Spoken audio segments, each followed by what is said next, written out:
Hi dear student, मैं सुभाष ज्ञान channel में आपका स्वागत है। देखिए, हम लोग आज केमिस्ट्री में आप लोग को मैं दो वीडियो पहले से दे चुका। परमाणु संरचना में तीसरी वीडियो आप लोग को आज मिलेगी। इसमें हम लोग आज जानेंगे परमाणु संरचना के बारे में।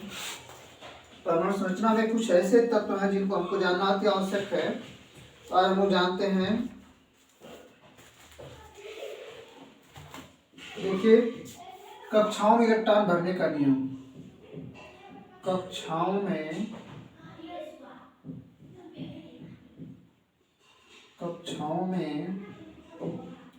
इलेक्ट्रॉन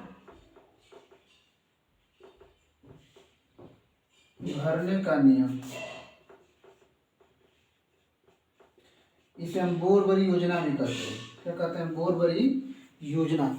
ध्यान से आप समझेंगे तो समझ में एकदम आ जाएगा। यह मेरा दावा है कि आपको एकदम क्लियरली समझ में आ जाएगा कि कैसे हम इलेक्ट्रॉन भरते हैं।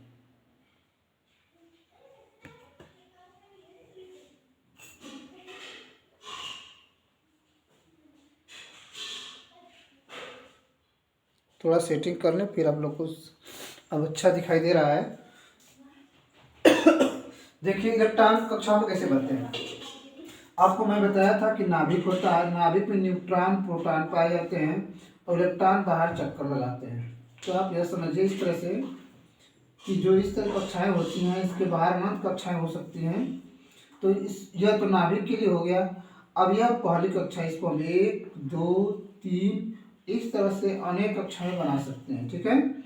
और इसको चौथी, या इसको हम KL M N के नाम से जानते हैं, और भी आगे बन सकती है। ठीक है। तो पहली कक्षा, दूसरी कक्षा, तीसरी कक्षा, चौथी कक्षा। बात आती है कि इलेक्ट्रॉन इनमें कैसे भरे जाएंगे, कितने कितने होंगे। ठीक है। किसी परमाणु में 1 है, किसी में 10 है, किसी में 15 है, किसी में 101 है। तो उसको हम कैसे भरेंगे?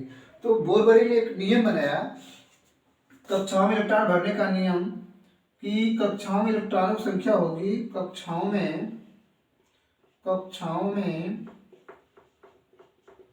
इलेक्ट्रॉनों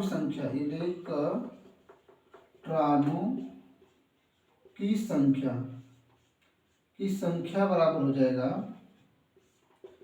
2n स्क्वायर। क्या होगा? 2n square. बात समझ में आपको आ रही होगी इस नियम से। तो जहां n क्या है, जहां n कक्षाओं की संख्या का क्या है, कक्षाओं की संख्या।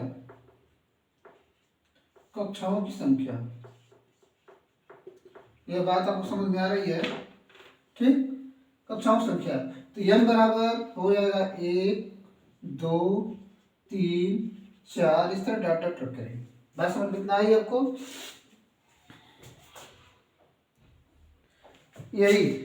फिर बारे बात समझिए, यह नाभिक है, नाभिक के बाहर अनंत कक्षाएं हैं। तो इसको जो बाहर नाभिक की तुरंत बाहर है वो पहली कक्षा, दूसरी कक्षा, तीसरी कक्षा, चौथी कक्षा। इसको KL M N इस तरह से OPQRST नाम दे देंगे।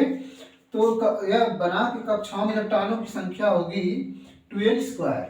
तो जहाँ n क्या है, कक्षाओं की संख्या है, तो n बराबर 1 2 3 रखे। तो अब हम n बराबर 1 रखेंगे। जब n बराबर 1, तो प्रथम कक्षा में इलेक्ट्रॉनों की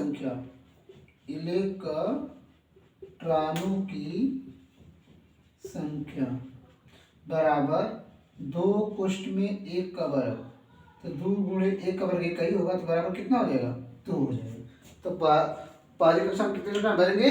2 भरेंगे। ठीक है। फिर n बराबर 2 लेते हैं, तो द्वितीय कक्षा हो जाएगी। तो द्वितीय कक्षा में इलेक्ट्रॉनों की संख्या बराबर 2 कोष्ठ में 2 का वर्ग, 2 कोष्ठ में 2 का वर्ग मतलब 2 गुणे 4, 2 गुणे 4 बराबर 8। ठीक है। बराबर कितना हो जाएगा? 8 इलेक्ट्रॉन। अब इसी तरह से n बराबर 3, n बराबर, तो तृतीय कक्षा हो जाएगी। तृतीय कक्षा में इलेक्ट्रॉनों की संख्या, इलेक्ट्रॉनों की संख्या हो जाएगी बराबर, क्या लिखेंगे, 2n 2 कुष्ठ में 3 का स्क्वायर ना, तो हो जाएगा 2 कुष्ठ में 9, 9 दूनी 18।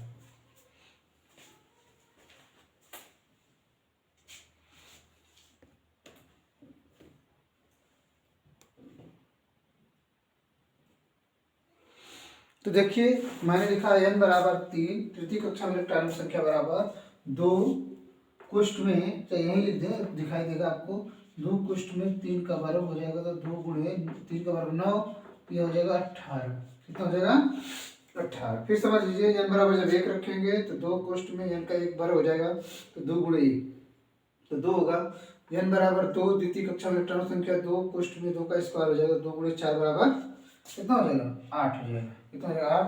n बराबर 3, तृतीय कक्षा में इलेक्ट्रॉन संख्या बराबर 2 गुणे 3 का स्क्वायर, तो 2 गुणे 9 बराबर 18। इस तरह से हम इलेक्ट्रॉनों की संख्या ज्ञात कर लेंगे। ठीक है, बात आपको इतनी समझ में आ गई होगी।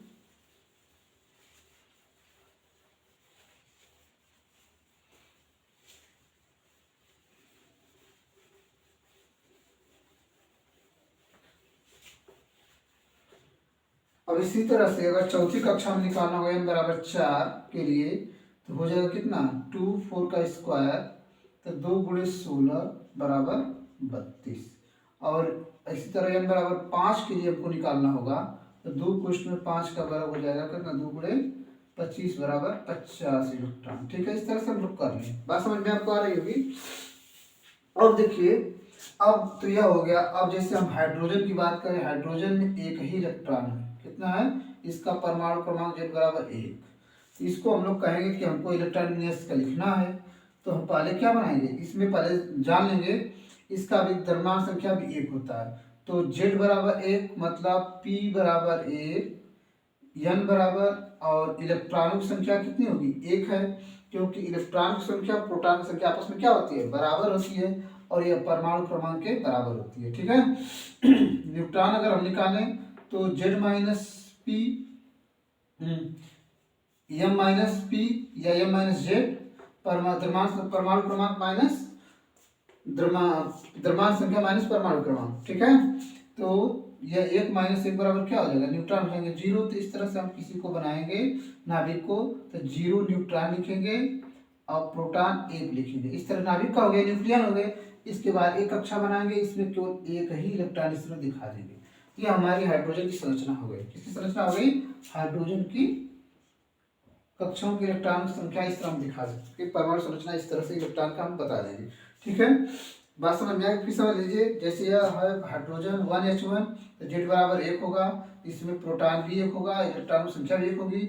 n बराबर मतलब द्रव्यमान संख्या माइनस परमाणु क्रमांक, तो m माइनस Z 1 माइनस 1 बराबर 0 हो जाएगा। ठीक है, तो इस तरह से हम इसको दिखा देंगे। न्यूट्रॉन 0 है, प्रोटॉन 1 है, और हाइड्रोजन का 1 इलेक्ट्रॉन है जो बाहर कक्षा में क्या कर रहा है, प्रथम कक्षा में गति कर रहा है। ठीक, अब इस तरह से देखें दूसरा, अगर हमको मान लो सोडियम का ज्ञात करना है,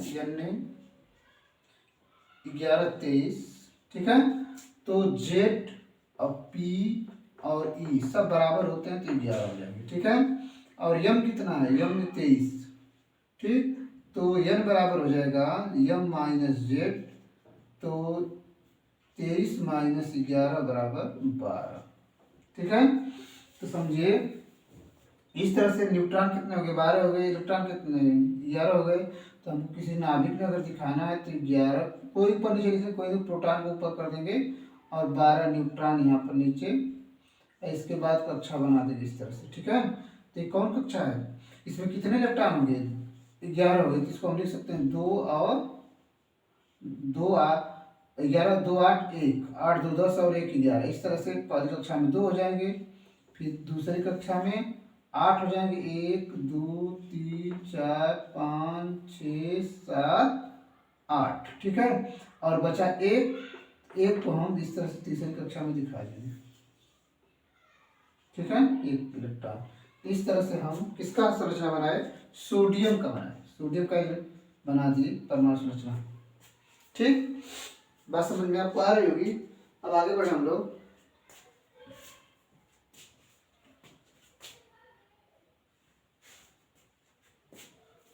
चलिए आगे बढ़े। अब हम लोग बनाएंगे एल्युमिनियम को, बना लीजिए एल्युमिनियम Al1327।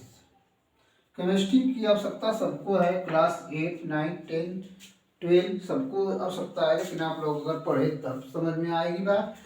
जेड, इसमें जेड कितना है 13, और पी और ई सब बराबर है, कितना है 13 है, यम बराबर 27 है। ठीक है, अब हमको एन चाहिए, तो यम माइनस जेड 27 माइनस 13 बराबर कितना हो जाएगा 14, कितना हो जाएगा 14 हो जाएगा।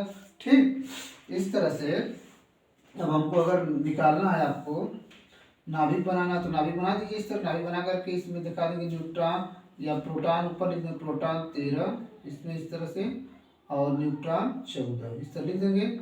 और इसके बाद कक्षाएं बना देंगे, पहली कक्षा, दूसरी कक्षा और तीसरी कक्षा। तो यह 13 है, तो 13 को हम लिख सकते हैं 2 8 3 10, 8 2 10 और 3 13, इस तरह से इसमें दिखा देंगे 2, इसमें दिखा देंगे 1 2 3 4 5 6 7 8, और फिर 3 दिखाना है, तो 1 2 और 3 इस तरह से हो जाएंगे।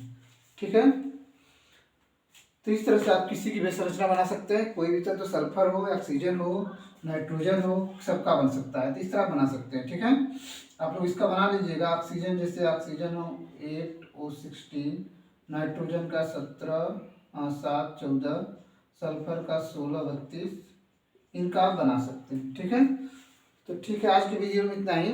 फिर अगली वीडियो में मिलेंगे परमाणु संरचना के अगले टॉपिक में, जो तीसरा पार्ट आपको मिलेगा। तो आज के लिए इतना ही, धन्यवाद।